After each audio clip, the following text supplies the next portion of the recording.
puasa. Efek puasa ya, Tribuners. Nggak ada Nggak ada kompak-kompak. kompak-kompaknya udah. Tapi Tribuners gimana nih puasanya ya? Kira-kira Iya. ya. Di tengah panas ya belakangan Iya. ini. Panas Cah. Panas. Tadi aku terik sekali pergi ke kantor. Tapi nggak apa, tidak menyurutkan semangat kita untuk beribadah ya tentunya, Benar. Tribuners. Apalagi ini momennya cuma sekali setahun. Benar. Nah, Tribuners, seperti biasa kita udah punya 3 berita nih yang bakalan mengisi sore-sorenya Tribuners. Kita ke berita pertama ya, Jo ya. Ada apa nih, Jo? Ini berita yang lagi hype sekali Benar. nih. Banyak masyarakat yang kecewa ya, khususnya pecinta bola nih. Iya, Siapa jadi yang pecinta ini bola? tentang dicabutnya Indonesia menjadi tuan rumah untuk U20 Piala Dunia ya. Iya. Isu-isunya karena menolak tim Israel datang, tapi yang di selebaran yang dibuat oleh FIFA itu karena Tragedi tragedi Kanjuruhan. Kanjuruhan. Ya, apapun itu mari kita simak sama-sama. Piala Dunia U20 yang rencana digelar di Indonesia batal. Hal itu menyusul keputusan FIFA yang mencabut status tuan rumah bagi Indonesia. Keputusan pembatalan hajatan sepak bola dunia itu pun sangat dikecewakan banyak pihak, termasuk orang tua tim nasional Indonesia. Benar dong? Benar. Nah, Tommy Harno, orang tua Akran Fikri, meluapkan kekesalannya atas batalnya tim nasional U20 berlaga di Piala Dunia. Sebelum pengumuman resmi oleh FIFA, Tommy ini menyebut anak keduanya tersebut menelpon Arka mengatakan jika dia khawatir pelaksanaan Pildun U20 bakal dilaksanakan di Indonesia dan membuat dia bersama skuad timnas tidak dapat bertanding. Dia udah Ada firasat Iya, mungkin firasat ya seperti itu. Tommy merasa usaha anaknya yang jauh-jauh dari Kabupaten Serdang Bedagai pupus untuk dapat bertanding mengharumkan nama negaranya. Sedih.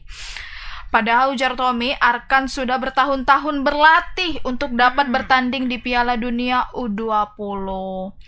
Nah, Tommy mengatakan kekecewaan pun telah disampaikan oleh Arkan kepadanya, apalagi FIFA juga akan menjatuhkan hukuman kepada sepak bola Indonesia. Dia pun khawatir jika karir sepak bola Arkan yang dirintis mulai sejak dari bawah tidak dapat berkembang. Duh, cukup. Sedalam itu ya kekecewaannya, karena memang ya dia udah latihan. Iya, Cok. dari dulu dia sudah latihan untuk masuk bertanding di U20. Tibanya ada kesempatan tiba-tiba batal kayak gitu aja gitu ya. Tapi Tribuners, kita ada video nih Tribuners ya. Kita tonton dulu video yang berikut ini.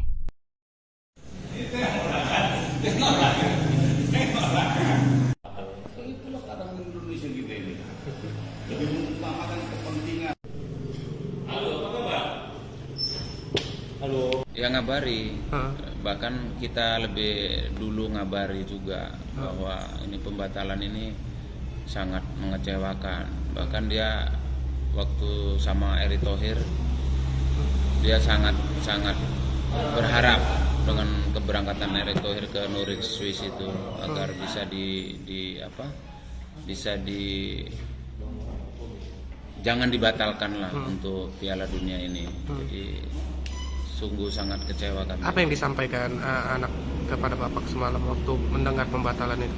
Ya gimana ya, ini walaupun Erick Thohir berangkat ke Swiss, harapan kita untuk Piala Dunia hanya 99% itu bakalan batal. Jadi tapi saya tetap memberi semangat. Ya kita kan belum tahu, saya bilang kan kita belum tahu. Mudah-mudahan kesana Erick Thohir itu ketua PSSI bisa menyampaikan hal-hal yang baik untuk Piala Dunia ini. Tapi kami sudah tahu ya kayaknya berat karena Erick Thohir kesana bukan untuk antara Piala Dunia ini bisa dilanjutkan atau tidak, tapi antara sanksi itu jangan berat, itu ajanya. Nah, jadi mereka sudah tahu duluan kan begitu. Jadi keluarga semua, bahkan seluruh rakyat Indonesia pasti kecewa. Apalagi saya sebagai orang tua sangat. Ya, ini merupakan ayah dari Arkan ya pengakuannya, Pak kekecewaannya dengan lemas ya beliau menjelaskan. Ya, tapi gimana nggak lemas ya. Tapi juga aku sendiri Joy tahu tentang berita ini tuh tadi malam ya naiknya ya. Iya, tadi malam Melihat naiknya. dari teman-temanku yang sangat fanatik akan bola tuh, mereka tuh kayak yang kecewa berat lah dan bilang kalau misalnya sepak bola di Indonesia tuh sangat tidak menjanjikan gitu. Jadi udah lah nggak usah sepak bola lah kayak gitu. Aduh. Oke, ya. Ini kita sudah terhubung langsung dengan reporter kita, ada Bang Anugrah. Halo Bang Anugrah, selamat sore Bang. Selamat sore Selamat Bang sore, Anugrah. Bang Anugrah. Oke Bang Anugrah, bagaimana kronologi lengkapnya ini Bang ketika Abang mewawancarai langsung orang tua dari Arkan Bang? Baik Jai, tadi kita bertemu langsung dengan Tommy ya, selaku orang tua Tommy. dari Arkan. Pak Tommy. Pak Tommy yang merupakan orang tua dari Arkan ini yang merupakan salah satu pemain timnas U20 yang harusnya ya jika tidak ada pembatalan dari FIFA yang diumumkan pada Rabu tadi malam itu harusnya bertanding di Piala Dunia U20. Nah, namun seperti yang kita ketahui setelah ada keputusan dari FIFA ini memang Indonesia bakalan tidak bertanding di Piala Dunia U20 ini. Nah, itu membuat kekecewaan ya, baik pemain timnas, masyarakat, terkhususnya juga keluarga dari Arkan ini. Nah, tadi Tommy Harno ini mengatakan kalau sebenarnya dia sangat-sangat kecewa begitu karena memang dia bersama keluarga itu sudah jauh-jauh hari ingin menonton anaknya langsung begitu untuk menyaksikan secara langsung anaknya bertanding membawa nama Indonesia di Piala Dunia. Namun seperti yang kita ketahui hal itu batal dilakukan. Nah, tadi Tommy mengatakan sebenarnya sudah jauh-jauh hari ya, sudah ada beberapa satu hari yang lalu sebelum itu diumumkan memang sudah ada firasat kalau misalnya Indonesia bakalan batal nih jadi tuan rumah di Piala Dunia. Namun hal itu memang tadi malam secara resmi diumumkan dan itu sangat mengejutkan pihak keluarga, termasuk juga ibunya dari Arkan ini sampai menangis begitu. Tadi Tommy menyampaikan ibundanya sampai menangis mendengar kalau ini dibatalkan. Kenapa? Karena juga jauh-jauh sudah bertahun-tahun ya. Jadi Arkan ini bersama skuad timnas Indonesia ini sudah hampir 2,5 tahun itu sudah berlatih untuk mempersiapkan berlaga di Piala Dunia U20. Begitu Joy. Nah, lalu Bang, sekarang keberadaan Arkan sendiri di mana ya Bang? Nah, sampai sejauh ini tadi berdasarkan keterangan atau yang disampaikan oleh orang tuanya, sekarang dia masih berada di Jakarta ya. Dan kemungkinan akan ke Malang begitu karena dia memang Arkan ini salah satu tim yang ada di Arema Malang ya, dan dia akan tadi sempat setelah mendengarkan pengumuman FIFA dia sempat menelpon ayahnya dan menyampaikan kalau dia juga sangat kecewa, sangat kecewa dan sedih begitu, dan dia ingin mencari suasana yang tenang dulu untuk menenangkan dirinya. Karena memang keputusan dari FIFA ini sangat berat bagi dia dan juga timnas U20 yang sebenarnya jauh-jauh hari sudah mempersiapkan diri untuk event ini. Baik Bang, udah ada nggak Bang dengar-dengar kabar di mana jadinya tuan rumah penyelenggaraan Piala Dunia U20 Bang? Sampai sejauh ini belum ya, karena memang pengumumannya sendiri itu masih sebatas soal pembatalan ya dari maksudnya pembatalan tuan rumah Indonesia sebagai tuan rumah di Piala Dunia U20 ini.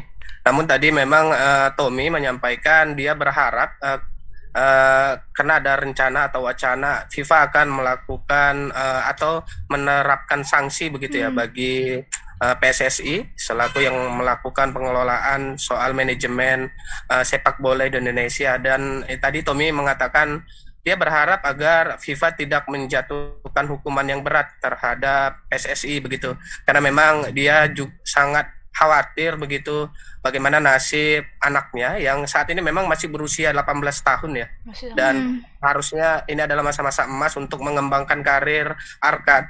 Dan dia mengatakan kalau saja ini U20 Piala Dunia ini bisa dilaksanakan, mungkin ini akan menjadi momen emas bagi pengembangan diri anaknya begitu untuk karena memang cita-citanya sedari kecil itu memang sudah ingin menjadi pemain bola yang profesional begitu. Namun dengan adanya hal ini dia sangat berharap agar PSSI tidak diberhentikan dalam melaksanakan ajang sepak bola, karena itu nanti akan membuat anak Arfan ini akan mati cita-citanya dan tidak berkembang begitu.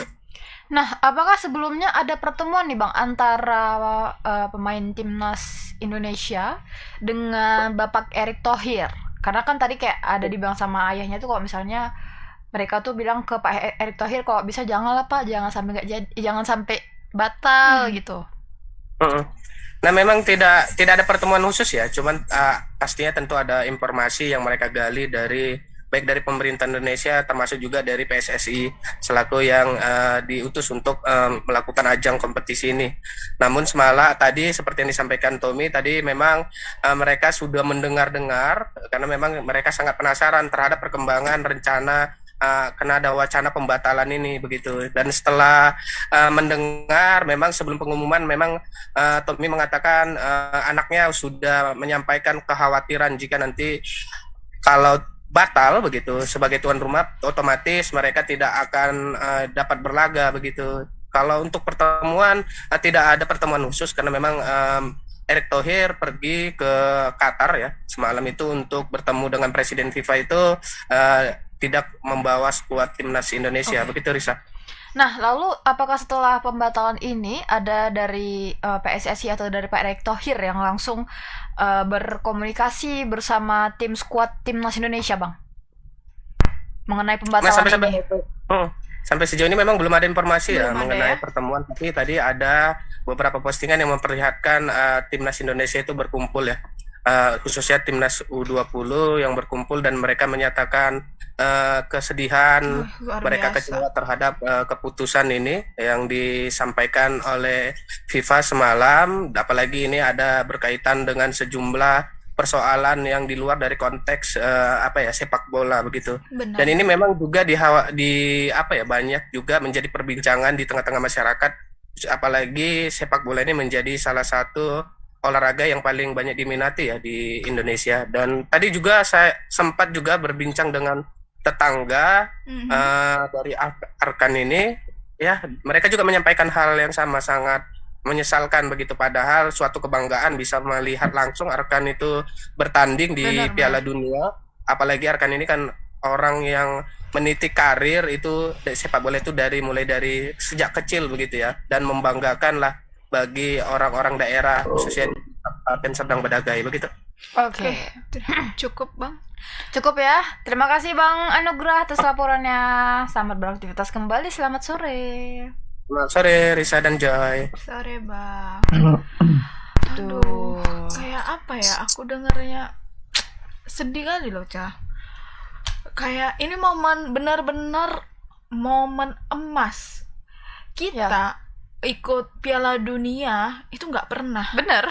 Dan ini ada Piala Dunia Di U20, Indonesia. tuan rumahnya Indonesia disia-siakan. Ya, tapi apapun terlepas dari alasan ya, alasan itu ya semoga yang terbaik lah untuk timnas Indonesia, dan aku sangat berharap semangatnya tidak gugur ya, nggak sampai di sini aja, kita masih bisa terus fight. Semoga ada kesempatan-kesempatan lain gitu. Tapi memang tahu sih hancurnya gimana hancurnya. Iya, capek latihan. Iya. Dan aku dengar-dengar itu Lyodra, Ziva, Tiara itu udah bikin jingle untuk Piala Dunia ini ya. Iya, U20 untuk Piala ya. Dunia, dan dihapus sudah. Ya. Jadi kayak memang sebenarnya persiapan Indonesia sendiri sudah matang ya, bukan Indonesia tidak mempersiapkan apapun, tapi ya memang pihak-pihak yang kayak gitu ya jadinya.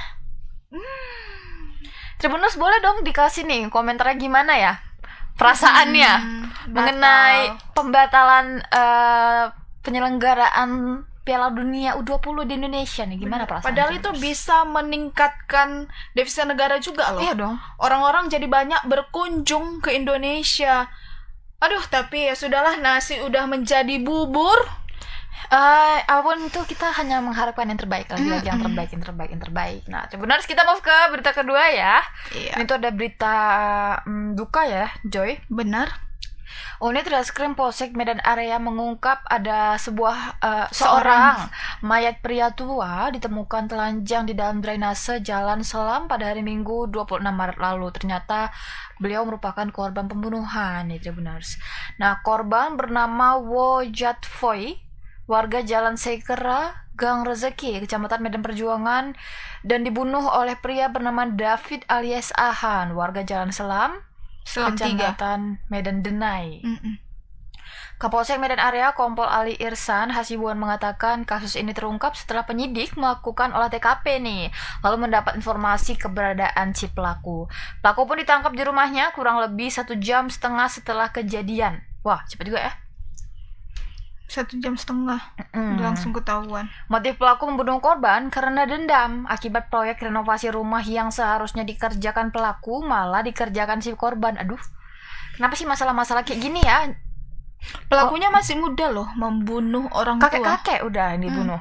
Nah, sehingga pada 26 Maret malam ketika pelaku berada di sebuah warung dalam keadaan mabuk, tiba-tiba korban didatang. Nah, disinilah awalnya pelaku menuduh korban sebagai pencuri sepeda motor dan keduanya sempat berkelahi. Merasa tak seimbang, korban pun lari sementara pelaku menarik baju korban hingga terlepas. Tak berhenti di sini, pelaku mengejar korban sampai berada di tepi drainase Jalan Selam dan mendorong korban hingga tersungkur. Melihat korban berusaha bangkit, pelaku pun langsung menghantam kepala korban menggunakan kayu sepanjang 1 meter. Setelah korban tak sadarkan diri, pelaku menarik celananya dan mencuri uang sebesar 220.000 dari kantong korban baru pergi dia. Akibat perbuatannya, pelaku dijerat pasal 338, subsidiar pasal 363 ayat 3, junto pasal 351 ayat 3 KUHP dengan ancaman penjara paling singkat 7 tahun. Nah, terpisah, pelaku bernama David mengakui perbuatannya. Dia mengaku kecewa lantaran pekerjaan yang seharusnya ia kerjakan diambil alih korban. Dia pun menyesal telah membunuh pria tua yang menurut keterangan abangnya korban masih memiliki hubungan saudara pula itu ya. Sebelumnya, warga sekitar Jalan Selam, Kecamatan Medan Denai dikejutkan penemuan mayat pria tanpa busana pada Minggu lalu, 26 Maret. Waduh. Aduh. Di bulan yang suci ini ya, gimana ya, belakangan ini sering sekali ya masalah-masalah sepele. Bukan sepele sih, mungkin kita bilangnya sepele, tapi kayak yang bisa diselesaikan dengan kepala dingin. Berakhir korbannya nyawa. Jadi kayak nyawa manusia itu tidak ada harganya jatuhnya gitu. Tapi Tribuners, untuk informasi lebih lengkapnya kita ada video ini Tribuners, kita tonton dulu video yang berikut ini. Ada mayat itu terbang.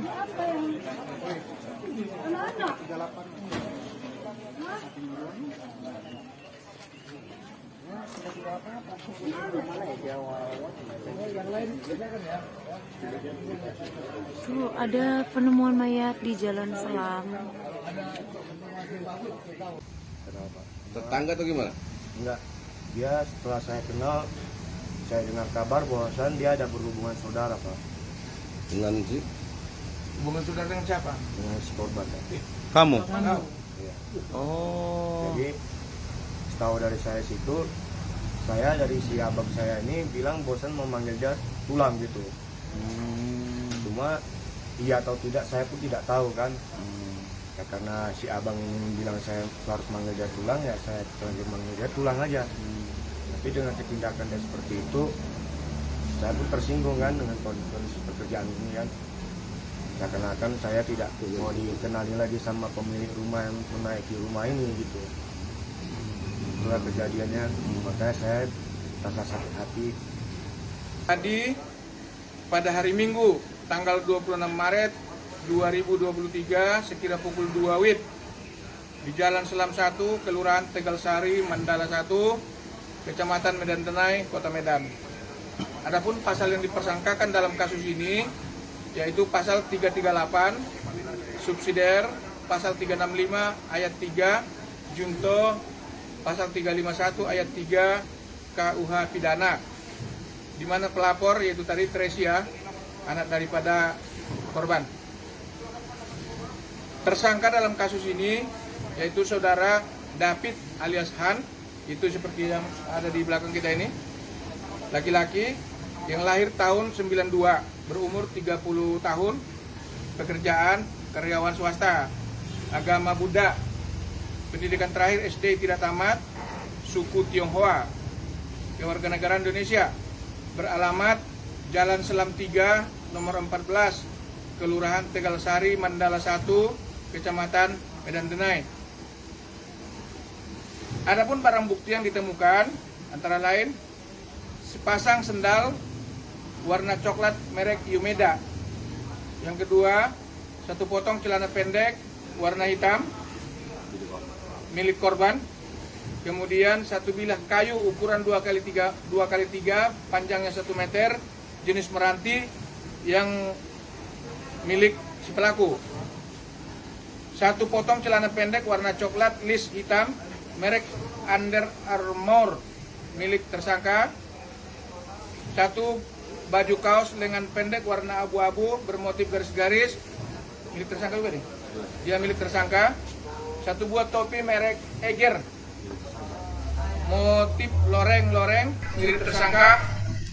Ya, itu dia penjelasan dari pihak kepolisian ya. Ada fakta menarik tadi, Chat. Ternyata pelaku tidak tamat SD.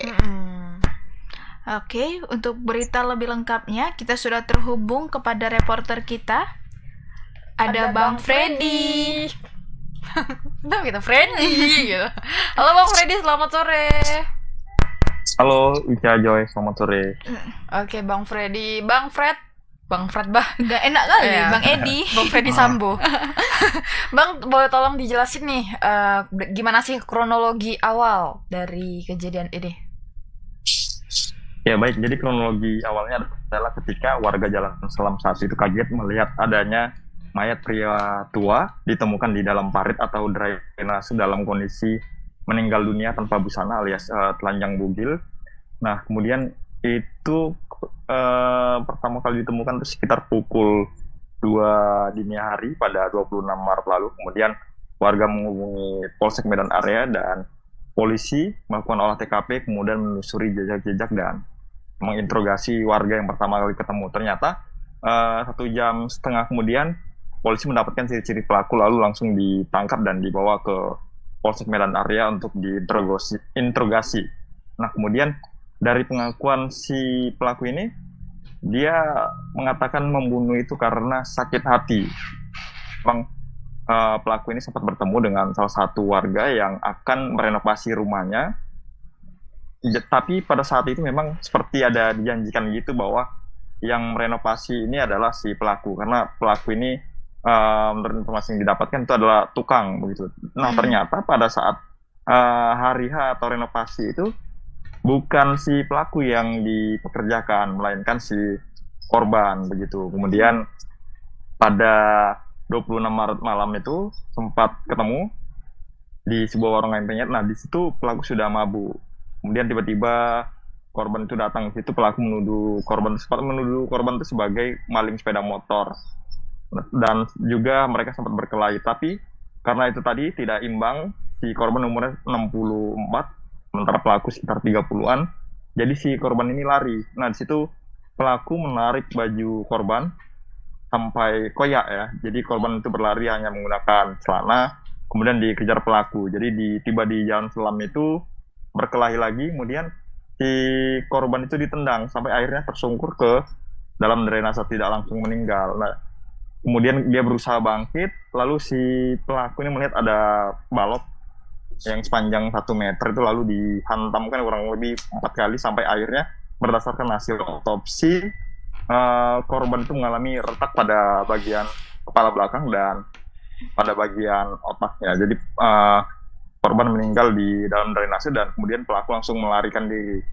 Nah, kemudian setelah melihat itu, tapi sebelum melarikan diri, si pelaku ini sempat merogoh kantong celana korban, kemudian menemukan uang sekitar 220.000 dan celananya itu juga ditarik. Jadi makanya korban itu ditemukan dalam keadaan bugil seperti tadi, baju ditarik, kemudian setelah meninggal celananya juga ditarik oleh pelaku. Apakah saat ini korban sudah dikebumikan, Bang? Ya, korban sudah dikebumikan karena memang kejadian sudah 26 Maret. tanggal 26 kemarin, dan pelaku juga sudah mendekam di sel Polsek Medan Kota. Nanti akan segera mengikuti proses selanjutnya di pengadilan dan sebagainya, begitu Joy. Lalu Bang Freddy, tadi kan ada warga nih yang melihat. Nah, apakah di pemukulan di tempat pertama dulu nih Bang, tadi di warung ayam penyet ya, di tempat pertama itu pas masih dia menarik bajunya itu ada saksi warga yang melihat? Ada, jadi pemilik warung itu ada di lokasi. Nah, jadi sebelum saat bertengkar itu diusir lah. Mereka sempat diusir juga oleh pemilik warung sampai akhirnya si korban itu berlari gitu. Nah, lalu di tempat kedua, di tempat di dekat drainase ini apakah ada warga juga, Bang? Iya, jadi memang jenazahnya itu ditemukan sekitar pukul 2 WIB oleh warga sekitar.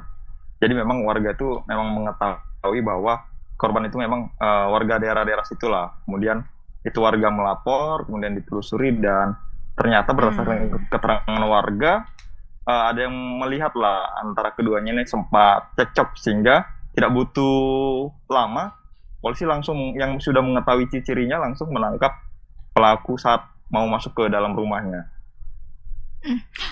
Bang, ini bagaimana proses hukumnya? Mengingatkan si pelaku ini melakukannya dalam keadaan mabuk. Berarti tidak sadar gitu, Bang? Iya, jadi proses hukum tetap berjalan walaupun dia dalam keadaan mabuk, karena memang dia itu seperti sudah diniatkan ya, karena itu katanya sudah dendam soal masalah pekerjaan yang seharusnya dikerjakan oleh pelaku justru dikerjakan oleh korban. Jadi alasan si pemilik rumah sendiri tidak mempekerjakan si pelaku itu karena merasa tidak percaya gitu terhadap si pelaku ini. Nah, lalu Bang, sekarang pelaku ditahan di mana, Bang? Iya, pelaku ditahan di Polsek Medan Area dan polisi masih melengkapi berkas lah. Nanti setelah itu akan dikirim ke kejaksaan dan akan segera disidangkan. Oke. Gitu Joy dan Ica. Baik, Bang. Oke, terima kasih banyak Bang Freddy, cukup ya. Ditunggu updatean selanjutnya. Mengingat ini kasusnya lumayan mengerikan ya, cukup serem lah kita mendengarnya, dipukul. Terima kasih Bang Freddy, selamat beraktivitas, selamat sore. Iya, terima kasih Joy, Ica, selamat sore. Ya kayak gitu ya, sadis-sadis ya orang zaman sekarang ya. Perkara sakit hati, langsung perkara cinta ditolak, langsung bunuh. Duh, ini nyawa manusia itu berharga loh. Kenapa segampang itu menghilangkan nyawa manusia? Apalagi ini masih ada tali keluarga loh juga mereka. Gara-gara pekerjaan ya. Tapi memang kayak kasihan sih nengok korban ya. Dia sadar nih dia nggak bisa melawan, dia lari, dikejar dengan pelaku dalam keadaan mabuk ya. Dimasukkan ke drainase, dipukul pakai kayu. Aduh. Oke, Tribuners ya, jangan ditiru ya Tribuners yang kayak gitu ya. Apapun masalahnya, kalau semuanya pasti bisa diselesaikan dengan kepala dingin. Jadi calm down dulu, baru selesaikan masalah itu. Nah, tapi kita ya begitulah ya, kita beranjak ke berita yang ketiga. Ini ada kasus ayahnya si belum nyoba. Siapa? Mario Dandi Satrio. Belum nyoba. Gimana rawonnya? Belum nyoba. Panas. Oke, apa nih Joy beritanya? Iya, jadi kasus korupsi Rafael Aluntri Sambodo ini ternyata menyeret artis. Ada artis seorang artis ya. Jadi Komisi Pemberantas Korupsi KPK membenarkan bahwa mantan pejabat Direktorat Jenderal Pajak Kementerian Keuangan Rafael Aluntri Sambodo menjadi tersangka dugaan gratifikasi. Udah resmi ya. Juru bicara penindakan dan kelembagaan KPK, Ali Fikri, mengatakan pihaknya telah menemukan peristiwa pidana dan 2 alat bukti yang cukup untuk menetapkan Rafael sebagai tersangka. Penyidik KPK Ali mengatakan Rafael diduga menerima gratifikasi dalam kapasitasnya sebagai pemeriksa pajak pada DJP Kementerian Keuangan dalam kurun waktu, agak panjang nih, dari tahun 2011 sampai 2023, 12 tahun loh. Sementara itu nama seorang artis berinisial R disebut-sebut terseret dalam kasus ini ya.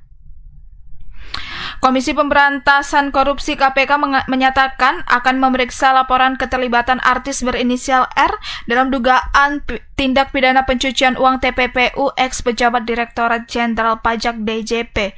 Diketahui laporan itu sebelumnya diajukan Indonesia Audit Watch (AW) ke KPK. Nah, Ali mengatakan pihaknya akan berkomunikasi dan berkoordinasi dengan pihak internal KPK untuk memastikan apakah memang betul terdapat laporan tersebut. Menurutnya, KPK akan menindaklanjuti laporan masyarakat yang mendukung pengusutan kasus dugaan korupsi Rafael Alun.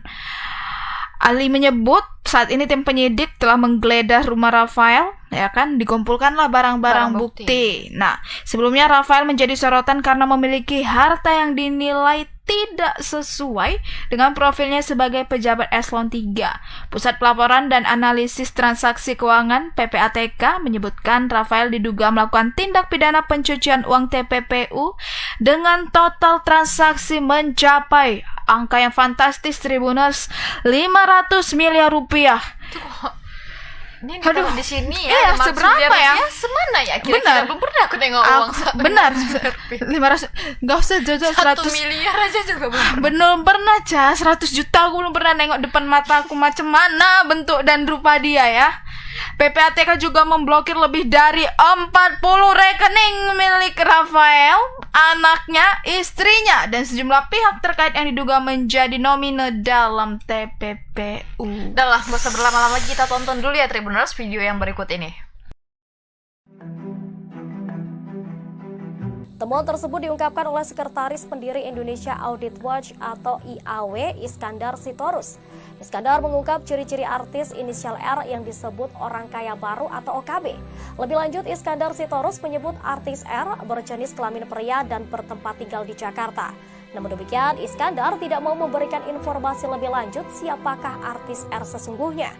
Tidak hanya itu, Iskandar Sitorus mengatakan bahwa Rafael Alun memiliki koneksi ke para pebisnis besar yang modalnya diduga dari TPPU untuk bisnis properti. Selain itu, terdapat juga dugaan keterlibatan artis wanita berinisial P terkait kasus pencucian uang sebesar 4,4 triliun rupiah. Dugaan itu disampaikan oleh Sekretaris Pendiri Indonesia Audit Watch atau IAW, Iskandar Sitorus. Pihaknya membeberkan ada satu perusahaan milik pemerintah provinsi yang mengalirkan dana komisi untuk gubernur periode 2018 hingga 2022. Dugaan praktik pencurian uang itu selain melibatkan petinggi daerah, juga menyeret nama artis tanah air. Iskandar menyebut sejumlah uang itu kemudian dijadikan dalam bentuk bisnis. Disebutkan bisnis tersebut ternyata dimulai dari 2018 hingga 2022 dan menggait sejumlah public figure. Dalam hal ini untuk mempromosikan produk melalui media sosial atau endorse.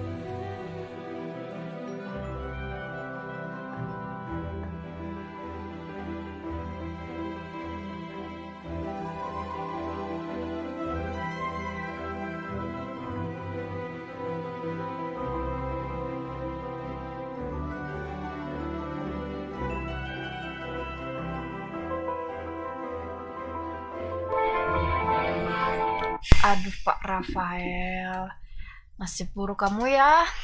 Gara-gara anaknya ya, keemosian, tidak bisa menahan emosi ya.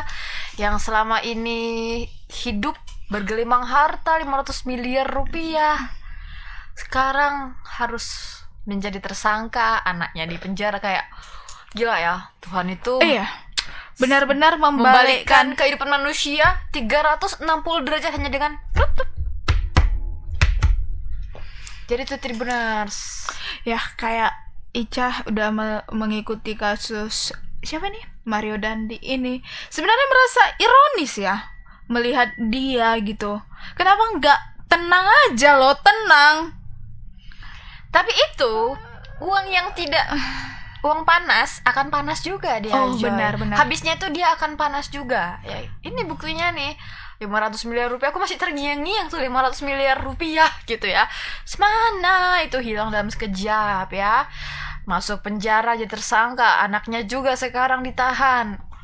Disorot, dimiskinkan lah jatuhnya. Dimiskinkan dalam hal apapun, dalam harta iya, dalam apa ya, psikologinya juga pasti. Benar, kan mentalnya itu loh ya. Tapi gimana ya kabarnya, dengar si Mario Dendi apakah sudah ada dijenguk? Kemarin belum ada ya katanya. Kemarin belum ada dijenguk, tapi sebentar lagi mau sidang nih, sidang Mario Dendi. Oh iya. Benar. Wah, Tribuners saksikan terus ya nih updatean informasinya ya. Benar. Tentang kasus. Pokoknya kita harus usut tuntas nih, Tribuners. Iya, kita Boleh kawal dibiarkan. seperti kasus Pak Ferdy Ferdy Sambo.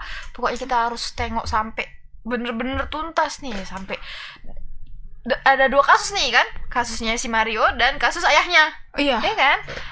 Oh, Tribuners juga sebenarnya udah banyak sih yang seperti ini. Si ayahnya kan, si Mario, terus pacarnya, kekasihnya AGH. Si AGH Kenapa? juga mau dijatuhi lah, Jadi tersangka juga. seperti itu. Shen Lucas sudah minta maaf kepada David melalui surat, tapi suratnya ini dibilang enggak langsung diterima keluarga David, disuruh Maksudnya, titip ke resepsionis kayak gitu.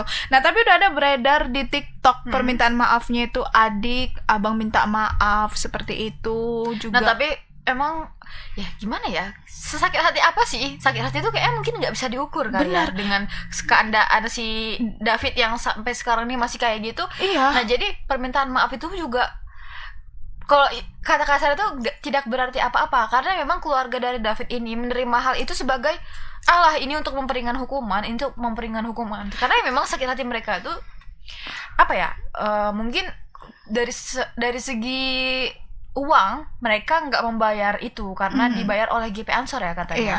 Nah, tapi dari segi seorang ayah mana yang tega melihat anaknya seperti itu, sekarat sampai benar-benar sekarat loh. Benar, dia koma. koma Lalu dia udah belum pulih ingatannya, masih menangis-nangis meraung-raung. Baru aku udah ada lihat dia terapi ya, seperti itu. Dia lagi di terapi, si David. Terus Jonathan ayahnya dengan tegas mengatakan tidak akan memaafkan. Enggak. Bukan memaafkan sih, maksudnya damai. Iya, tidak akan damai. Dia mau kasus ini betul-betul dibawa. Dan ternyata setelah kasus ini banyak terseret pejabat-pejabat lain ya, anggota-anggotanya, sekarang bapaknya. Itu aku ngelihatnya kayak apa ya, pejabat ASN itu yang pamer-pamer Benar, itu langsung itu kayak yang diusut tuntas nih ke PPATK, berapa dia ngelaporkan ke LHKPN. Ke LHKPN berapa dia laporin duitnya. Baru-baru ini polisi kan AKP Agnes Juwita Manurung. Iya, dia bilang itu barang-barang KW. Dan sekarang kayak banyak sih, bukan hanya dia ya, kayak yang istri bupati itu ada juga yang dia terakhirnya kayak si bupatinya itu karena udah terlanjur tersorot media dan dia diusut nih, dia bilangnya itu KW. Belinya di Mangga 2. Nah, jadi uniknya aku udah baca berita kalau misalnya penjual di Mangga 2 itu nggak ngaku dia ada ibu itu beli gitu. Nggak Baca ada. gaming ya, jadi kayak aduh, sekarang ini media ini berpusat pada pejabat-pejabat dan istri-istrinya yang pamer-pamer gitu. Dan ini juga ya, lagi gencar-gencarnya kasus Pak Mahfud MD kan katanya menemukan aliran dana janggal itu 300 triliun. 9 triliun Benar. rupiah. Bayangkan 500 miliar aja tak tuh, bayangkan seberapa banyak. Ini 349 triliun. Tapi kayaknya ini kita berterima kasih juga sama si Mario tadi. Uchiha nih. Berkat dia ya, karena kasus dia jadi kayak yang banyak kasus-kasus lain yang terungkap, tercium ya ke permukaan publik. Dan ini Pak Mahfud MD ini disorot, kayak buktikanlah mana seperti itu kan. Dan dia kayak bilang, aku punya bukti katanya, aku punya bukti. Aku juga gak bakalan main-main kalau masalah kasus seperti ini. Indonesia sedang tidak baik-baik saja, Tribuners. Padahal tahun 2023 masih 3 bulan berjalan. Itu belum habis 3 bulannya. Masih ada 1 hari lagi ya. Iya. Ini tanggal berapa? 30. 30. Oh, ini tanggal 30 ya. Bentar lagi April. Ya, seperti itu. Yang kasus apa tadi, mulai dari Indonesia tidak jadi tuan rumah, ini kembali lagi ditemukan transaksi janggal 349 triliun dan menyeret artis R. Siapa nih? R? Dan diperkirakan mereka ini ada public figure satu lagi, itu inisial P. Mereka berdua ini diduga R dan P. Iya, ini apa? Kayak mereka ngendorse. Endorse siapa? Pemerintah ngendorse mereka. Jadi mereka itu kayak gitulah ikut pencucian uang, terlibat lah jadinya. Oke lah Tribuners, itu dia ya 3 berita panas kita. Kayaknya hari ini beritanya nggak ada yang adem. Bener, gitu ya. bener. Dari tadi loh, dari pagi banyak berita yang bikin pening kepala, Geleng-geleng kepala. Geleng-geleng, asik, coba digeleng-geleng.